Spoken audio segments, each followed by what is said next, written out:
ایران کے بعد دوسری عظیم طاقت روم کا غرور بھی ہاتھ میں مل گیا تھا۔ حضرت عمر فاروق رضی اللہ عنہ نے فلسطین کی جنگی مہم حضرت عمر بن العاص رضی اللہ عنہ کے سپرد کی تھی، مگر درمیان میں جنگ یرموک چھڑ جانے سے وہ مہم ادھوری رہ گئی تھی۔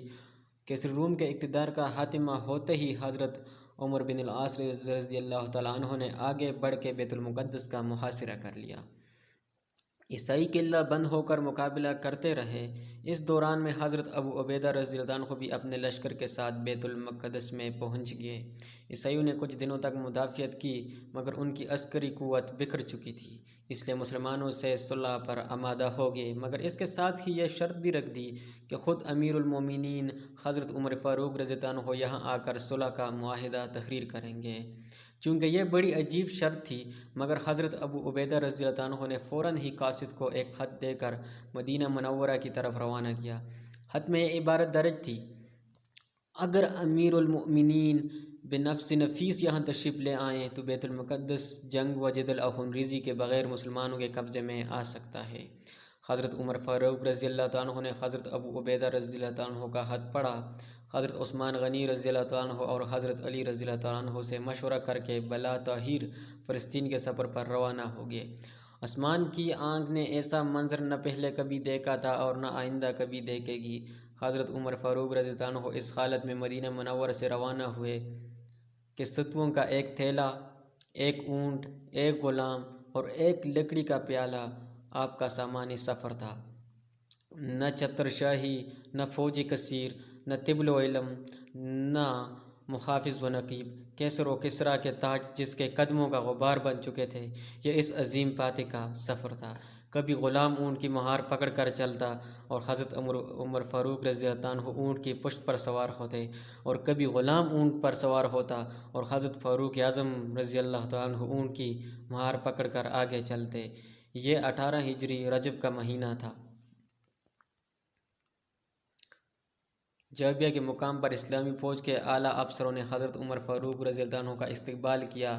اس وقت یہ فوجی افسر ایران کے قیمتی ریشمی کپڑوں کی قبائیں پہنے ہوئے تھے۔ انہیں دیکھ کر حضرت عمر فاروق رضی اللہ عنہ غضبناک ہو گئے اور کہا: تم لوگوں نے اتنی جلدی اسلامی سادگی کو چھوڑ کر اجمیوں کی عادت اختیار کر لی۔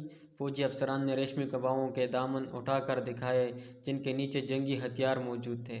حضرت عمر فاروق رضی اللہ عنہ خاموش ہو گئے۔ بیت المقدس کے عیسائی رئیس بھی جابیہ پہنچ گئے۔ پھر اسی مقام پر وہ تاریخ ساز معاہدہ تحریر کیا گیا جس کی تفصیلات کچھ یوں ہے: یہ وہ امان ہے جو اللہ کے غلام امیر المومنین عمر رضی اللہ عنہ نے ایلیا کے لوگوں کو دی۔ یہ امان ان کی جان، مال، گرجا، صلیب، تندرست، بیمار اور ان کے تمام مذہب والوں کے لیے ہے۔ ان کے گرجاؤں میں نہ سکونت اختیار کی جائے گی اور نہ وہ ڈھائے جائیں گے، یہاں تک کہ ان کے احاطے اور چاردیواریاں بھی محفوظ رہیں گی۔ نہ ان کی صلیبوں کو نقصان پہنچایا جائے گا اور نہ ان کے مال میں کچھ کمی کی جائے گی۔ مذہب کے بارے میں ان پر کوئی جبر نہیں کیا جائے گا۔ واضح رہے کہ ایلیا میں ان لوگوں کے ساتھ یہودی رہنے نہیں پائیں گے۔ ایلیا والوں پر فرض ہے کہ وہ دوسرے شہروں کی طرح جزیہ ادا کریں اور یونانیوں کو اپنے علاقے سے نکال دیں۔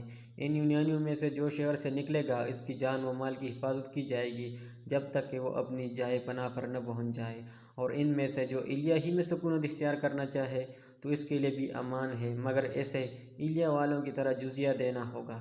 ایلیا والوں میں سے جو شخص اپنی جان و مال لے کر یونانیوں کے ساتھ نکل جانا چاہے تو وہ بھی مامون و محفوظ ہے۔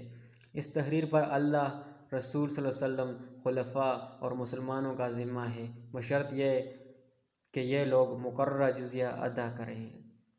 اس معاہدے پر خالد بن ولید رضی اللہ عنہ، عمر بن العاص رضی اللہ عنہ، عبد الرحمن بن عوف رضی اللہ عنہ اور معاویہ بن ابو سفیان رضی اللہ عنہ گواہ ہیں۔ یہ معاہدہ 18 ہجری میں تحریر کیا گیا۔ اب چونکہ ایلیا کا شہر جہاں پر جو ذکر ہے بار بار کہ ایلیا جو ہے یہ خلیج عقبہ کے شمالی سرے پر واقع ایک ساحلی شہر تھا۔ اس معاہدے کی تکمیل کے بعد حضرت عمر فاروق رضی اللہ عنہ بیت المقدس کی جانب روانہ ہوئے۔ حضرت ابو عبیدہ رضی اللہ عنہ اور دیگر فوجی افسران نے شہر کے باہر نکل کر امیر المومنین کا استقبال کیا۔ اسلام کے عظیم فاتح کا لباس اتنا معمولی اور فرسودہ تھا کہ اسے دیکھ کر مسلمان فوجیوں کو شرم سی محسوس ہونے لگی۔ اس خیال سے کہ امیر المومنین کو اس لباس میں دیکھ کر عیسائی کیا کہیں